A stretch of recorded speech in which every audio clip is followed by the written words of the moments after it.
ఏ చిలిపి దొంగ naughty people వీళ్ళందరూ నాటీ పీపుల్. ఏం చేస్తున్నారు మీరంతా? ఏం చేస్తున్నారు? మత గొడవలు లేపటానికి సృష్టిస్తున్నారు, మత గొడవలు లేపటానికి ప్రయత్నం చేస్తున్నారు కదా మీరంతా. మతం అంటే అభినయ దర్శన్ అనే ఒక కేసును అర్థం పెట్టుకొని మత గొడవను లేపటానికి చిలిపి పనులు చేస్తున్నారా వెనక పక్క అని నా అనుమానం. ఒక 50% సక్సెస్ అవుతా, మ్యాక్సిమం ఫెయిల్ అయినా సరే ఒక 50% సక్సెస్ అవుతా. నా అనుమానం ఏంటంటే ఇప్పుడు వీళ్ళు ఈ అభినయ దర్శన్ అనే వ్యక్తి తను ఒక తప్పు చేస్తే నా మీద అటాక్ చేశారంటే కనీసం మాట్లాడనటువంటి ఛానళ్ళు 200 నుంచి 250 ఛానళ్ళు యాక్టివేట్ అయ్యారు ఇప్పుడంతా.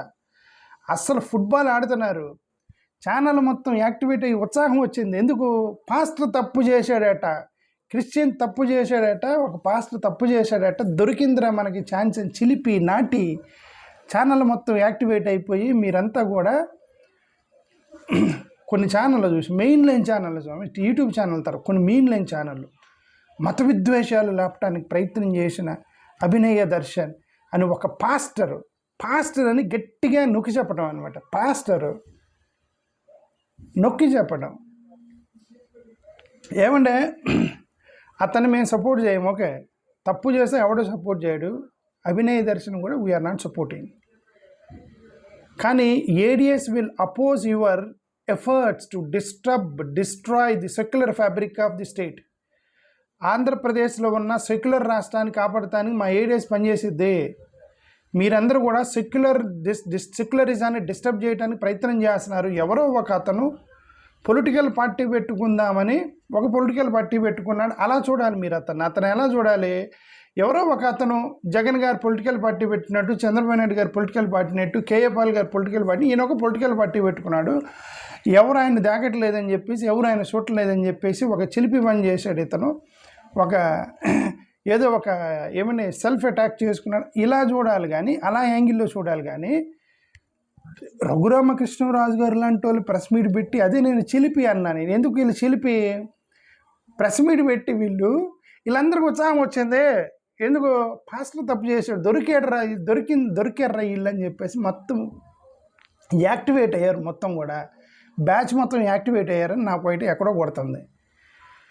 తప్పు చేస్తే పోలీసులు చూసుకుంటారు, తప్పు చేస్తే ప్రభుత్వం ఉంది, తగిలేరు, మొత్తం అంతా తగిలేరు. నాకు అంతవరకు ఒకటి అర్థమైంది. విపరీతంగా ట్రోలింగ్ చేస్తున్నారు. ఏమంటే అభినయ దర్శన్ అనే వ్యక్తి పేరు మీద మీరు ఏదన్నా చేసుకుని మేము వడ్డరం, ఎందుకంటే అతను తప్పు చేశాడు, 100% అతను తప్పు చేశాడు, ఓకే. అతని పేరు మీద మీరు ఏదైనా ట్రోల్ చేసుకోండి. అసలు first of all on humanitarian grounds నేను చెప్తున్నా, అతను ఎవరికి హామ్ చేయలే, తను తాను హామ్ చేసుకొని ఒక నటించాడు, ఓకే. ప్రజల యొక్క ఎమోషన్స్ని రెచ్చగొట్టడానికి నటించాడు. అతను ఎవరు చూడలేదని చెప్పేసి పొలిటికల్ స్టంట్ చేశాడు. ఈ దేశంలో పొలిటికల్ స్టంట్లు చేసి ఏమంటే హత్యలు చేసి మారణాయుధాలు చేసి రాజకీయంగా ఎదిగిన వాళ్ళు ఉన్నారండి. హత్యలు చేసి మారణాయుధాలు చేసినటువంటి రాజకీయంగా ఎదిగినటువంటి చరిత్ర ఉంది దేశంలో. వాళ్ళు వేరే వాళ్ళని హత్యలు చేసి పైకి వచ్చారు రాజకీయంగా.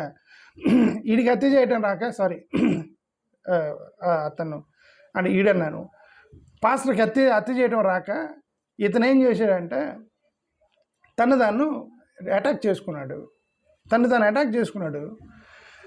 సో తప్పు చేశాడు, మేము అతన్ని సపోర్ట్ చేయట్లా.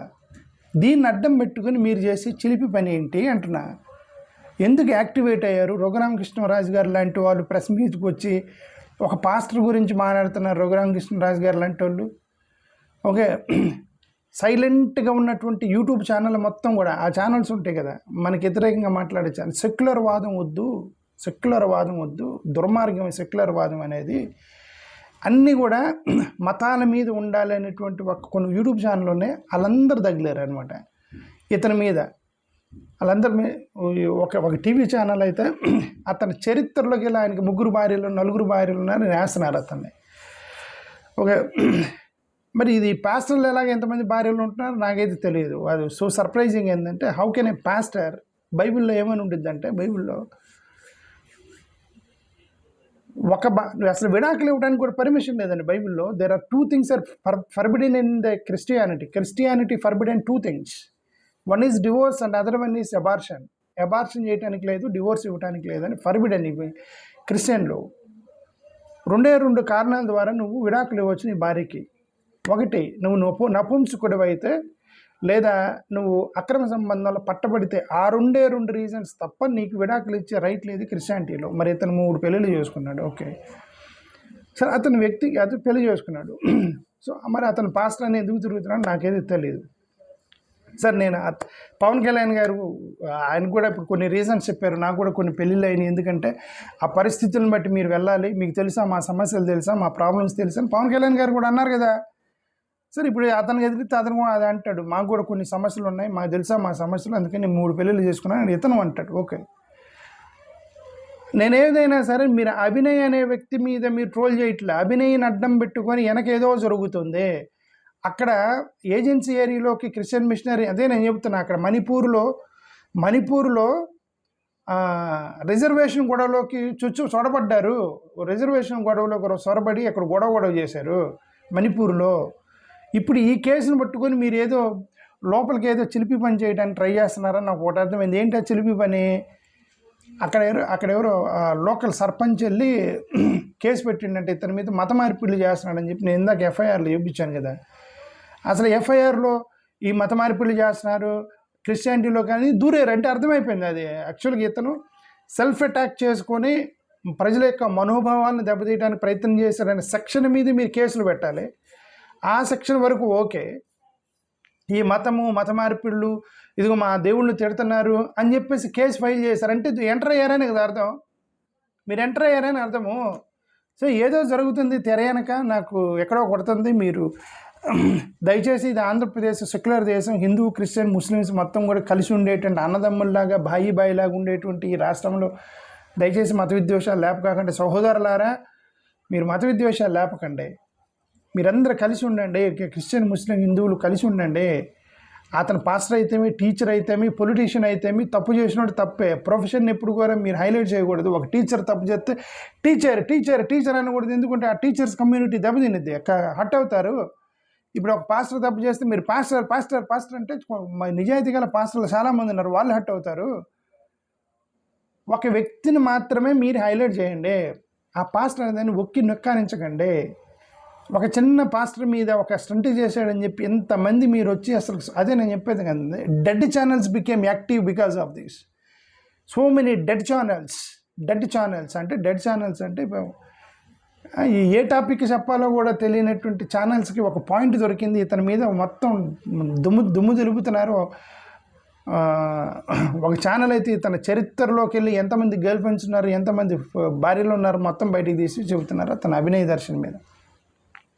ఒక ఛానల్ అతను చరిత్ర వేసాడు. ఓకే, మీరు ఏదైనా చేసుకోండి స్వామి, అతను తప్పు చేశాడు. Basically he did mistake.